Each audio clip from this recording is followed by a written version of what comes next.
好。如果他想要成为业务人员，我们都知道业务人员就是要不怕被拒绝，要主动，要积极，要诚恳。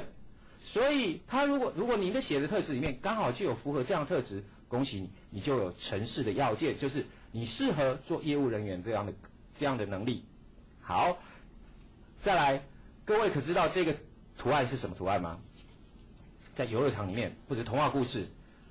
有一个对，很好，这是时钟剑。时钟剑它是一个童话故事，童话故事是这样说的，曾经有一个国家，就是说这边石头里面有一把剑，然后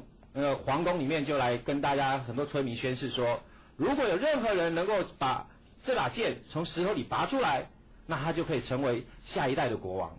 然后有一个年轻小伙子，小男生，他不明就里就跑到那个地方去玩耍。后来就他看去很神奇的那把剑是什么？很多的勇士，很多的大力士，怎么拔也拔不